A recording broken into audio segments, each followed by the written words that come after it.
நம்ம ஈஸியாக எல்லா லேடிஸ் துணியுமே தைச்சிருவோம். ஆனால் பசங்களுக்குள்ள பேண்ட் ஜிப்பு, டவுசர் ஜிப்லாம் வைக்கணும்னா கொஞ்சம் நம்ம கஷ்டமாக தான் இருக்கும். அது ரொம்ப ஈஸி தான்.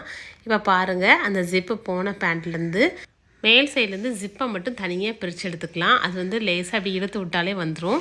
அது 2 சைட்லேயுமே பிரித்து எடுத்துட்டு அடுத்ததாக வந்து நம்ம புதுசாக ஜிப் வாங்கி வச்சுருப்போம் இல்லையா, அந்த ஜிப்பை வந்து இதோட அளவுக்கு, அதாவது வந்து நீங்கள் எடுக்கும்போது கொஞ்சம் பார்த்து எடுங்க. ஏன்னா அந்த துணி வந்து கொஞ்சம் பழசாக இருக்கிறதுனால கிழிஞ்சிராமல் அந்த தையலை மட்டும் மெதுவாக எடுத்து விட்டுருங்க. இப்போ புதுசாக வாங்கியிருக்க ஜிப்பை நம்ம ஜிப் துணி இருக்கும் பார்த்திங்களா, அந்த அளவுக்கு கரெக்டாக வச்சு ஒரு சைடில் கட் பண்ணி எடுத்துக்கலாம். இப்போ அந்த ஜிப்பை வந்து உள்ளே ஒரு 1/2 இன்ச்சு போகிற அளவுக்கு வச்சுட்டு அது மேலே வச்சு தையல் போட்டு விட்டுறணும். அப்போ தான் வந்து நமக்கு ஸ்ட்ராங்காக நிற்கும்.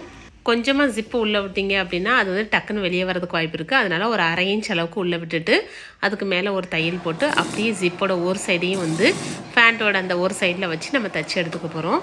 இப்போ தைச்சி எடுக்கும்போது அந்த ஜிப்பு ரன்னர் இருக்குது பார்த்திங்களா, அது அதில் பற்றாமல் நம்ம கீழே தையல் போடும்போது மேலே ஏற்றி விட்டுக்கோங்க. அடுத்ததாக இப்போ உள் சைடு திருப்பிட்டு அந்த ஜிப்பை தூக்கி அப்படியே இன்னொரு சைடு ஃபேண்ட் இருக்கும் பார்த்திங்களா, ஃபேண்ட் துணி நம்ம பிரித்தோம் இல்லையா, அதுக்கு மேலே வச்சு அப்படியே நம்ம வந்து இன்னொரு தையல் போட்டு இதையுமே அதே மாதிரி 1 இன்ச் உள்ளே தள்ளி விட்டுற போகிறோம். அவ்வளோதான், ஜிப் தைச்சி முடிச்சாச்சு. இப்போ கீழே மட்டும் ஒரே ஒரு குட்டி தையல் போட்டு விட்டோம் அப்படின்னா நம்ம ஜிப் தைக்கிற வேலை முடிஞ்சுது.